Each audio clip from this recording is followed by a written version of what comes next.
യെശയ്യാവ് 5-ാം അധ്യായത്തിന്റെ 10-11 വാക്യം പറയുമ്പോൾ പ്രഭാതം മുതൽ സന്ധ്യ വരെ മദ്യവെച്ച് ലക്കകെട്ട് നടന്ന് ജീവിക്കുക.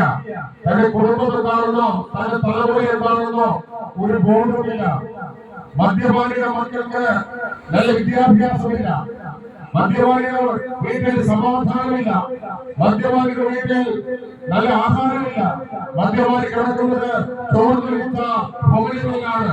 കാരണം മദ്യത്തിന് ഒരിക്കലും നമ്മുടെ കുടുംബത്തിൽ നേരെയാക്കാൻ കഴിയത്തില്ല. മദ്യപിക്കുകയും മയക്കുമരുന്ന് ഉപയോഗിക്കുകയും ചെയ്യുന്ന ഒരു വ്യക്തിക്ക് കൃത്യമായി തന്റെ കുടുംബത്തെയോ തന്റെ മാതാപിതാക്കളെയോ തന്റെ ബാക്കിയുള്ള കാര്യങ്ങളോ ചെയ്യുവാൻ കഴിയത്തില്ല. കാരണം എന്ന് ചോദിച്ചാൽ മദ്യം ഈ ലോകത്തിലെ കൊടിയ വിഷമാണ്. ഈ കൊടിയ വിഷത്തെയാണ് നമ്മുടെ സഹോദരന്മാർ മദ്യപിക്കുന്നത്.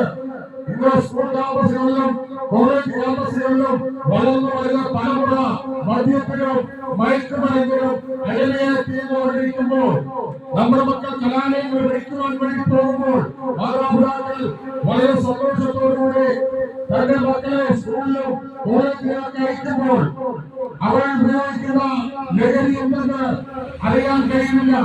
എവിടെന്നാണ് അവർക്ക് പഠിക്കുന്നതെന്ന് ചോദിച്ചു കഴിഞ്ഞാൽ അപ്പൻ മദ്യപിക്കുന്ന ആളാണ്, അല്ലെങ്കിൽ സഹോദരന്മാർ മദ്യപിക്കുന്നവരാണ്. ആ മദ്യത്തിന്റെ ടേസ്റ്റ് അപ്പൻ ക്ലാസ്സിൽ കുടിക്കുമ്പോൾ മകൻ നടത്തി കുടിക്കുന്നു. പക്ഷേ എവിടെ കേൾക്കുന്ന സഹോദരങ്ങളെ, ബൈബിളിലെ സംഗീത ഭാഗത്ത് പറയുന്നുണ്ട്, യഹോവയുടെ കയ്യിൽ മദ്യമുണ്ട്, ദുഷ്ടന്മാർ അതിന്റെ മട്ടു വലിച്ചു കുടിക്കുന്നു എന്ന് ബൈബിൾ പഠിപ്പിക്കുന്നു. മദ്യപിക്കുന്ന ഏതൊരു വ്യക്തിയും ദുഷ്ടനിലാണ്. അവന്റെ കുടുംബത്തിൽ സമാധാനം ഉണ്ടാകത്തില്ല. അവന്റെ മക്കൾ ഭീതിയ വസ്ത്രം ധരിച്ചുകൊണ്ടുപോകും. അവനൊരിക്കലും നീറ്റായിട്ട് നടക്കാൻ കഴിയത്തില്ല. കാരണം അവന് ബോധമില്ലാതെ ഭ്രാന്തരായി നടക്കുന്നു. കാരണം അതിന് ചോദിച്ചാൽ മദ്യത്തിന് ഒരിക്കലും തന്റെ കുടുംബത്തെ കുറിച്ചോ തന്റെ ഭാര്യയെ കുറിച്ചോ തലമുറകളെ കുറിച്ചോ ഒരു ചിന്തയില്ല. അവര് ആഹാരം കഴിച്ചിട്ടുണ്ടോ, അവര് സ്കൂളിൽ പോയിട്ടുണ്ടോ, അവർ നല്ല വസ്ത്രം ധരിച്ചുകൊണ്ടാണ് പോകുന്നത് എന്ന് അവർക്ക് അന്വേഷിക്കേണ്ട കാര്യമില്ല. ആ വളർന്നുവരുന്ന തലമുറ സ്കൂൾ കോളേജ് ക്യാമ്പസിൽ ചെല്ലുമ്പോൾ അവരുടെ കൂട്ടുകാരുമായി അവർക്ക് ലഭിക്കുന്ന ലഹരി ഉപയോഗിച്ച് അവരത് അനുഭവിക്കുക.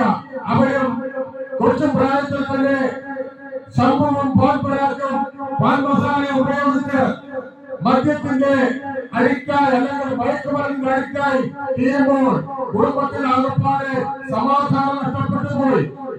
സദൃശ്യമായി പറയുന്നത് മദ്യം ഗ്ലാസിൽ ഒഴിക്കുമ്പോൾ ചുവന്നിരിക്കുന്നു, അത് പാമ്പിനെ പോലെ കൊത്തുന്നു. അവന്റെ ജീവിതത്തിലെ സമാധാനവും ഐശ്വര്യവും സമ്പത്തും നഷ്ടപ്പെട്ടു പോകുന്നു. അവരുടെ കുടുംബം എന്താണെന്ന് അറിയുന്നില്ല. ഞങ്ങൾക്ക് പറയുവാനുള്ളത്, ഒരുവൻ മാനസാന്തരപ്പെട്ടാൽ, ബൈബിൾ വചനപ്രകാരം മാനസാന്തരപ്പെട്ടാൽ അവർ നഷ്ടപ്പെട്ടു പോയ സമാധാനവും സന്തോഷവും തിരികെ നൽകാൻ യേശുവിന് കഴിയും.